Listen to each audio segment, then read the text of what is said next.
Hi guys. Okay. Energy is a little lower today. I'm a little tired, but we're gonna try and talk about crushing client calls, which number one, don't take client calls when you're tired is the first step. But we're gonna talk about basically once you're on the phone with the client, how on earth to like wow them and woo them to become your client and pay you and like all the good things. First and foremost, okay, there's a few rules I abide by with client calls. Number one is like I don't talk about myself a lot. I think a lot of people get on the call and they're worried like, oh, I need to sound impressive. I need to show how smart and brilliant I am. And you want them talking about themselves. You just want to ask them questions about their business and stuff. Not that you don't talk about yourself, but it's like a two-way street. I think a lot of people are worried, especially with their first few calls, that like clients to be on there and just like drilling them of all of the questions of all of their qualifications and what makes them think that they can write copy. And it's more of a like, okay, like what are your problems, what's happening in your business kind of conversation. Also interrupting past me with future me. If you do not have any clients to get on a call with, you should get my ebook 30 days to a full pipeline. It is how I get clients to get on calls with, how a lot of other people have used it to get on calls with clients, just like a general 30-day guide to get client calls.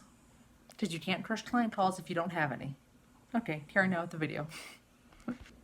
Second, by the time you get them on the phone, at least for me, I don't do like cold calls. By the time I'm on the phone with them, we are aware of who each other is by that point. Like they kind of know who I am. Maybe we've networked a little bit. Maybe, like they kind of know my work. So it's not like a cold call, like out of the blue, out of nowhere. I don't do those. And then my third general rule, because rates will come up. I usually try and push rates until like I ask them their budget, because you don't want to like under or overprice yourself. But I ask them their budget. But then I usually kind of like tell them like, hey, I need a second to like put everything together, put it into a package that made sense. If you want to give them like a general ballpark of what you're thinking, that's fine. But I don't really commit to like full numbers until after the call and I put together like a proposal, generally. Unless it's really, really clear cut and they're looking for something simple and I like know kind of like what I could price it at.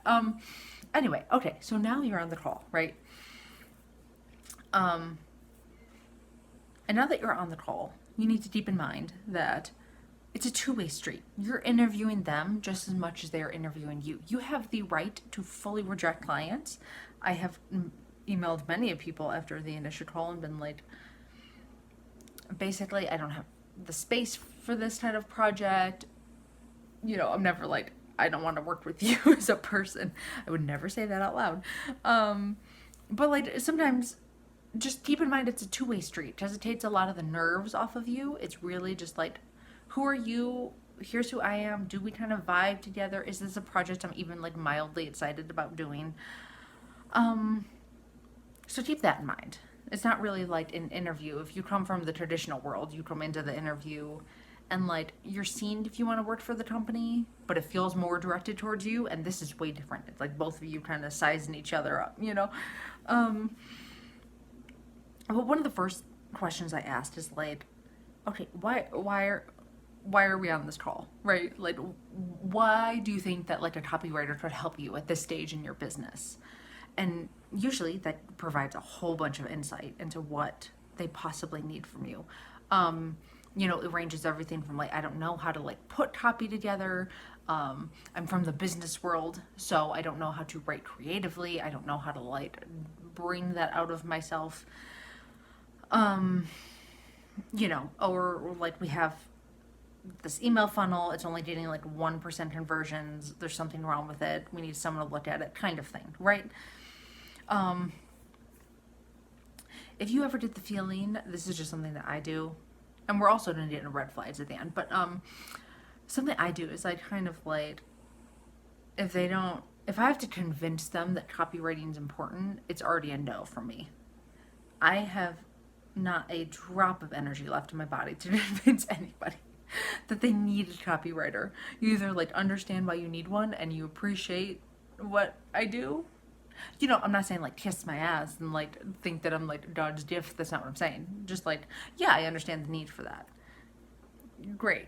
If they're like, I don't know, like I could hire my best friend's cousin to like write this for me, it's like, then have fun hiring Billy and let me know how that goes, bro. But like, it's a hard no for me. So then I get them to talk about their vision and their outcome for their company.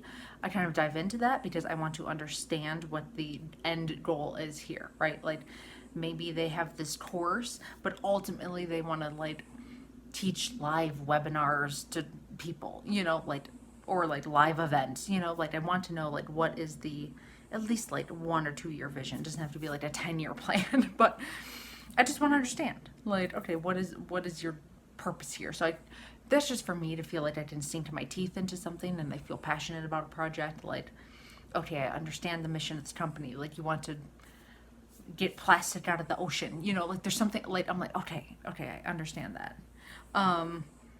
That's just what I do. And it also gets them talking and it kind of helps you also formulate copy because you understand the vision. So you can understand like how what you're doing plays into that, you know?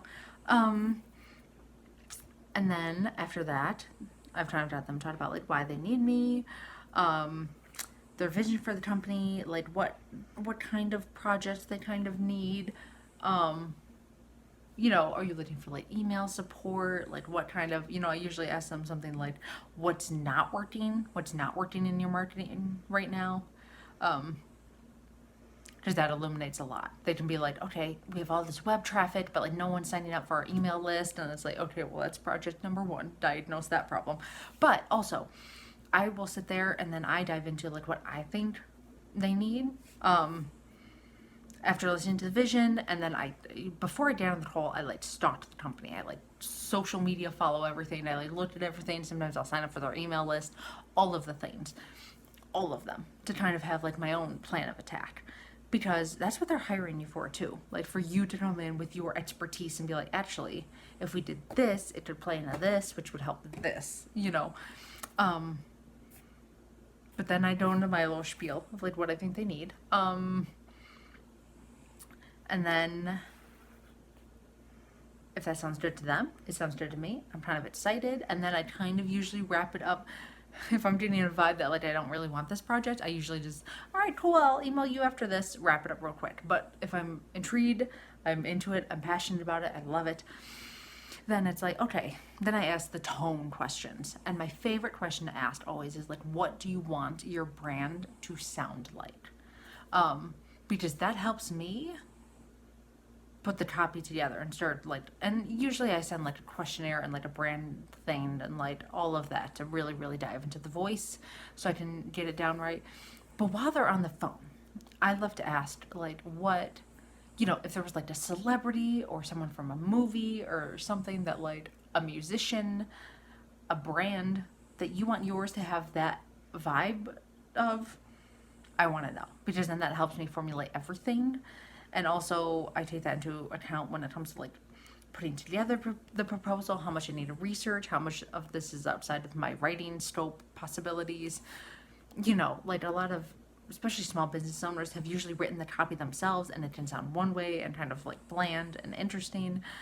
But then they're like, oh, we want our hot sauce brand to have like a Matthew McConaughey kind of vibe. And it's like, okay, then you can kind of like understand this project and like the tone they're going for and the work you have to put in to make it kind of sound like these things. And that's just something I ask while they're on the phone, because the way that people describe tone verbally and the way they describe it like in a written questionnaire that they fill out sometimes are very different. So that's pretty much it. That's like my rules. That's what I do when I'm on the call. I keep them very short.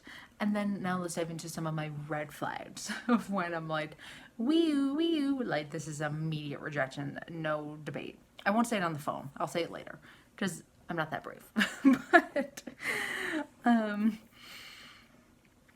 Red flag number one is they go way over in time. I usually set like introductory calls for like 20 minutes because I don't have an hour to like dedicate to a project I may or may not take on. I just don't. So 20 minutes, I feel like that's good enough to really get like a vibe. And then usually if it's a yes, then like more calls and whatever, that's fine. But I've had people violate this time like so bad, like an hour or two passed, and like without acknowledging, like, hey, do you mind if we like keep talking? You know, like just acknowledge that, like, okay, I set 20 minutes. Oh, we have like a few more minutes. Like, oh, I know like this call's almost over. Kind of like just acknowledgement that, like, hey, it's going over. Like, are we cool with going past? Or like, should we wrap it here? And the ones who just blaze past your time, like absolute disrespect for anything that you did have on your schedule, is a hard no. You do not like nicely talk your way out of that. That's just immediate rejection. And the ones that I've ignored that to, the ones I've been like, okay, we were just in the heat of the discussion, it didn't matter, kind of like every time I've ignored that flag, pain. It just like, it shows up in other ways of your contract together, of them just like disrespecting your entire life and your time and your energy and every sanity. Red flag number two for me is that they're unclear on success metrics. Or it's like so unrealistic that you're like, I don't do that. Like, okay, copywriters are a part of a marketing funnel. We're just a little piece. If marketing was a whole body, we're like the right foot.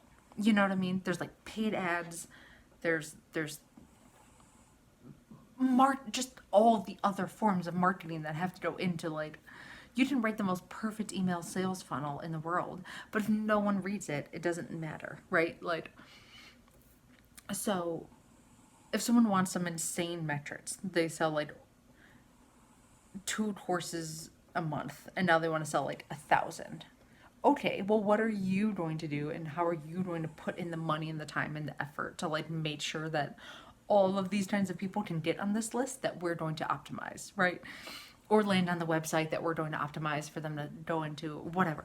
What are you doing? If you're just hiring me to think that I'm going to do all that somehow magically from the magic words that I write. At the same time, not just like insane expectations, but like just unclear on like what success could possibly look like, and they don't know what they want.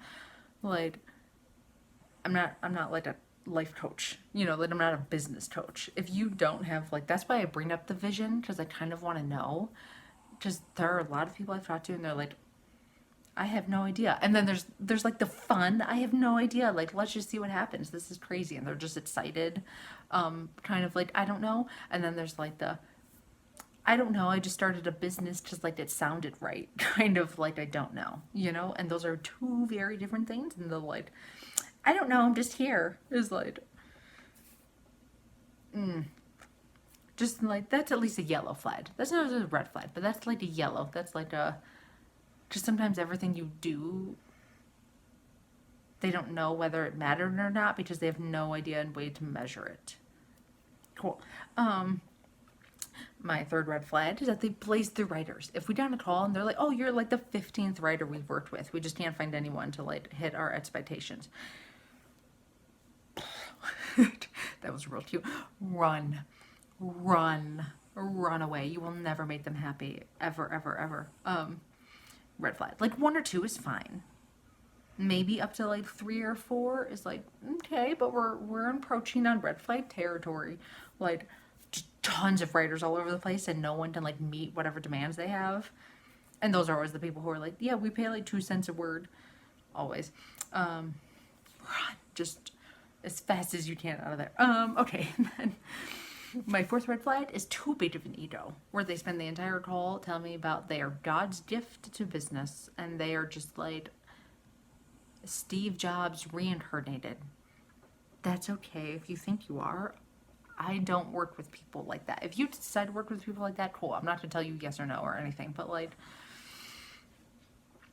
there's a level of like, I am so great, and like, oof, those people are very hard to please. And then the last red flag, which is there green or red flag or like somewhere in there, is like I judge how I feel after the call. As soon as I hit like that little like end on the Zoom button, I'm either like, wow, that project's so much fun. I really can't wait. Like, I hope that this happens. Like, am I, I'm either excited or I'm like, I need to like go lay down on my floor, like just face down for like 10 minutes, because like that took my whole soul out of my body. And the second one is like, I can't always pinpoint verbally and like physically what didn't vibe about that call. But if I feel like that, I just trust my body. I've been in this game too long now. Like, I just trust if my body says like, "Oh, we're tired. We're gonna go take a nap," then like all of my interactions with that client seem to be kind of like that, But I'm also at the point where I just want to work on projects like I love and that get me excited, and like I'm glad to wake up in the day and I'm like behind the vision. You know what I mean? I think that's it. Okay. If you have worked with clients and gotten on the calls, with like many clients before, feel free to drop your tips below. There are always tips. A lot of my stuff is so like intuitive at this point. I've been doing it for so long. Getting on client calls gives me not a speck of anxiety anymore. I'm like, yo, what up, brah? I had to be on like the call with like the CEO of Disney, like, hey dude, what are we talking about? No, I would never come to a meeting that unprepared, but let me know. Questions, comments. Also, you should get my ebook if you do not have clients, because it'll help you get clients. Okay, that's it, guys. Today's Friday, so happy Friday. I'm probably going to post this not on a Friday, but anyway. Trying to get ahead. All right.